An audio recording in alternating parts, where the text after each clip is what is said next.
बोलिए सद्गुरुदेव भगवान की, गुरु माता की, भगवान भोलेनाथ की, माता कामाख्या की, सभी संतों की, गौ माता की, बोलिए सच्चे दरबार की, करौली शंकर महादेव की, हर हर महादेव। हमेशा ध्यान रखिए, दुनिया बाहर नहीं है, दुनिया बिल्कुल बाहर नहीं है। हमेशा ध्यान रखिए, हमारी दृष्टि जितनी है सब बाहर है। योग साधना बाह्य दृष्टि है, तंत्र साधना अंतर्दृष्टि है। इसका ध्यान रखना।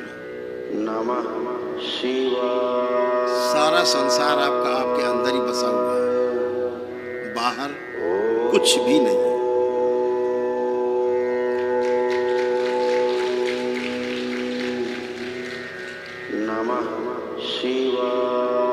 यत् पिंडे तत् ब्रह्मांडे, हमारे महापुरुषों ने कहा यही ब्रह्मांड है। सारा ब्रह्मांड इसी में समाया हुआ है।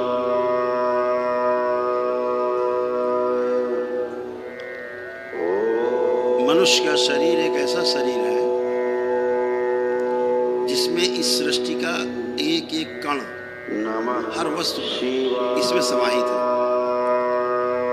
इसके अंदर सोना भी है, इसमें चांदी भी है, इसमें लोहा भी है, इसके अंदर तांबा भी है, इसके अंदर दुनिया की हर गैस है। जितनी गैसें होती है सब इस शरीर के अंदर। जल भी है, वायु तत्व भी है, आकाश तत्व भी है, पृथ्वी तत्व भी है और अग्नि तत्व भी है। सब कुछ इसी शरीर में। ऐसा कोई स्थूल तत्व बाकी नहीं, ऐसा कोई सूक्ष्म तत्व बाकी नहीं जो इस शरीर में नहीं है। एक अनुपात में है। जब वो अनुपात कम या ज्यादा होता है तो उसे रोग कहते हैं। और ये अनुपात कम ज्यादा होता है आपके सोच विचार से। आपका जो सोच विचार है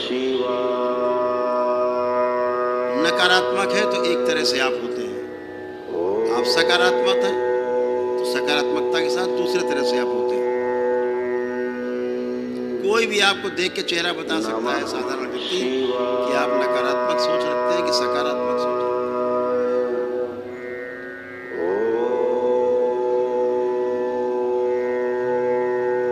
कई हमारे मित्र हैं, चिकित्सा के पेशे से जुड़े हुए हैं, सब पुराने मित्र हैं चिकित्सा के समय से।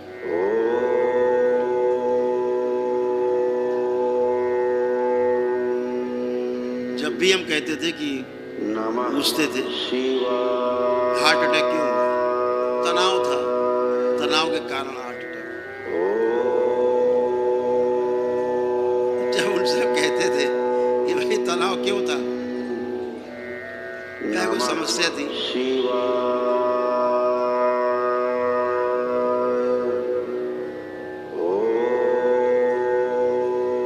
जब उनसे हम कहते थे कि सारी समस्या की जड़ दिमाग में सूजन है,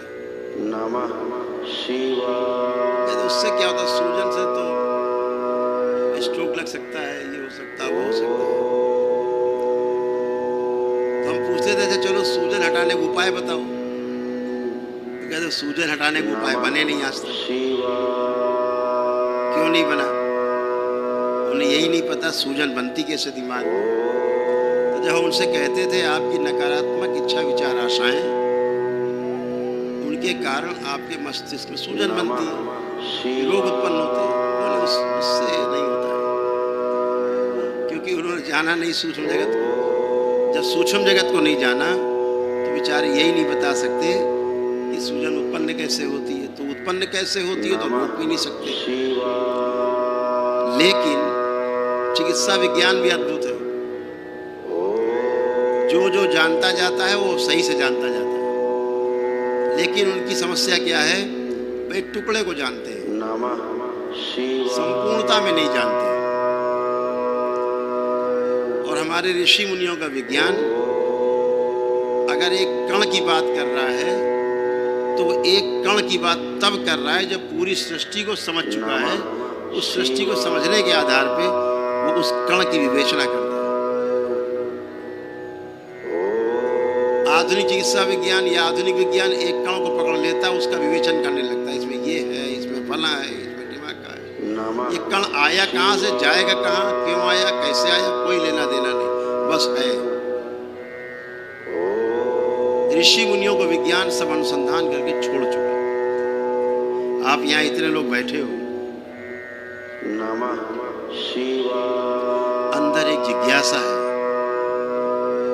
एक समझने के लिए अंदर प्यास है, और यही प्यास आपको लक्ष्य तक ले जाती है। इस प्यास को कभी बुझने नहीं देना है, ध्यान रखना है।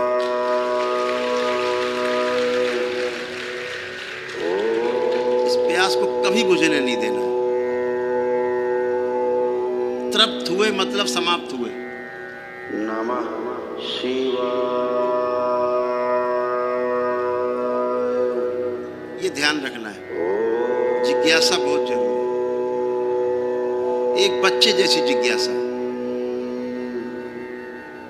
नमः शिवाय। छोटे से बच्चे की जैसी जिज्ञासा बनी जरूर रहे। ये जिज्ञासा को कभी खत्म मत होने देना। हम आज भी बाबा से सीखने की कोशिश करते हैं, अभी भी कोशिश करते हैं।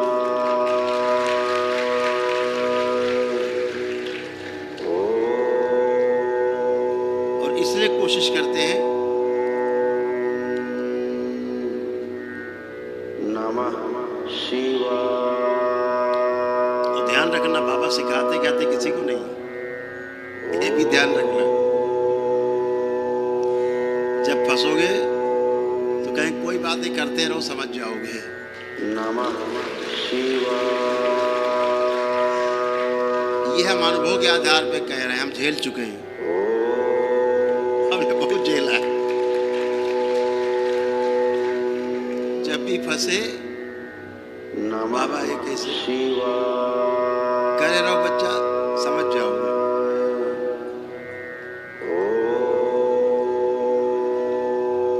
स्वयं समझना है।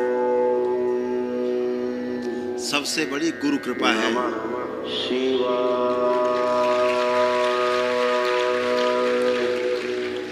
और यही समर्पण आपका होना चाहिए, समर्पित रहे गुरु के प्रति समर्पण, कि गुरु जो कह भी रहा है ना, उसमें जरूर कोई तत्व है। अगर वो कह रहे हैं कि समझ जाओगे, तो मतलब इतना तो आशीर्वाद हो ही गया कि समझ जाओगे। आशीर्वाद तो मिल ही गया कि करते रहो, समझ जाओगे। तो फिर करना क्यों छोड़ा जाए, किया जाए और समझा जाए। तो हमेशा ध्यान रखो कि गुरु कृपा से हर चीज संभव है, और गुरु कृपा से ही जो है दरबार है। गुरु की कृपा से हम सब एक साथ हैं, और गुरु की कृपा से ही हम सब उस लक्ष्य को भेदेंगे जिसके लिए धरती पर जन्म लिया है।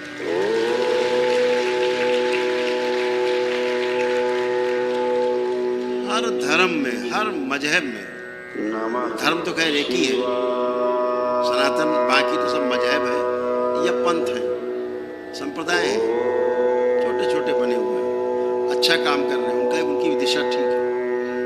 एक विशेष लक्ष्य को लेकर के एक संप्रदाय बन गया, एक विशेष लक्ष्य को लेकर कोई मजहब बन गया,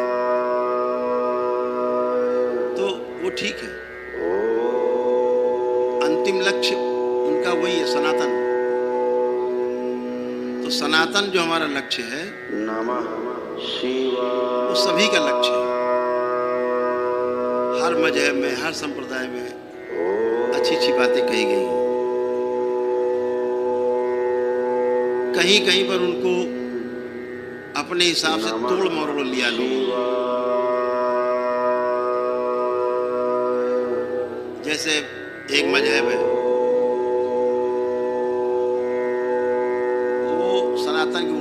करेगा, हर काम उसको उल्टे करना है, नमः शिवाय। सीधा करने नहीं है, हर काम उल्टा करना है। तो समस्या मजहब बनाने वालों की नहीं है, समस्या मजहब को मानने वालों की है। उन्होंने कुछ को कुछ मान लिया और कुछ का कुछ मान लेने के कारण समस्याएं समाज में बनी रहती हैं। दरबार हमेशा कहता है कि पहले चीज़ों को जानना है, जानने के आधार पर मानना है। इस बात को हमेशा ध्यान रखो। कोई कह दे सीधे नहीं मान लेना है, जानने का प्रयास करना।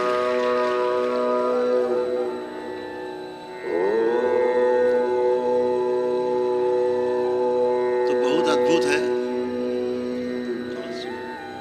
नमः शिवाय।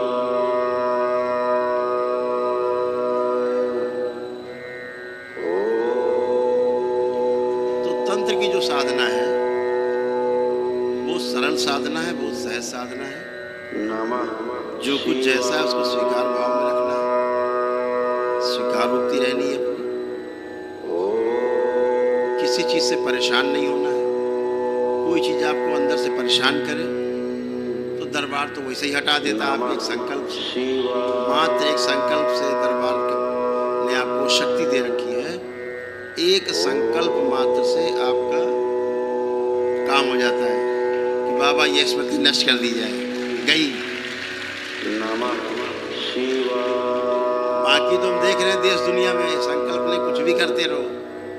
जब तक पितृ महाराज बैठे हैं तब तक कोई संकल्प काम करते नहीं है। 90% संकल्प काम नहीं करते। नमः शिवाय। इसलिए आपके पास तो वो शक्ति है कि एक संकल्प करते हैं, स्मृति नष्ट हो जाती है। स्मृतियां हमारे जीने का आधार है, हमारे पुनर्जन्म का आधार है, हमारे मृत्यु का कारण हमारी स्मृतियां हैं, हमारे रोगों का कारण हमारी स्मृतियां हैं, हमारे स्वस्थ बने रहने का कारण हमारी स्मृतियां हैं। आप दरबार में बैठे तंत्र दीक्षा में आगे बढ़ रहे हैं, ये भी स्मृतियों के आधार पर आप आगे बढ़ रहे हैं। आपके अंदर सभी स्मृतियां हैं। आप सबको दरबार का यही लक्ष्य है कि आप सबको धीरे धीरे धीरे धीरे इस योग्य बनाया जाए कि आप हर वो कार्य कर सकें जिसको सेवा कहा जाता है।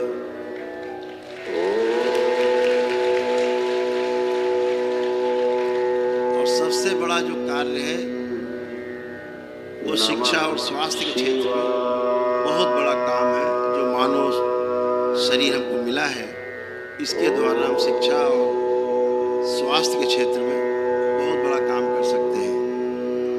एक व्यक्ति हजारों लाखों व्यक्तियों को स्वस्थ कर सकता है, एक व्यक्ति हजारों लाखों लोगों को शिक्षित कर सकता है। ये शक्तियाँ ईश्वर ने हम सबको दी है।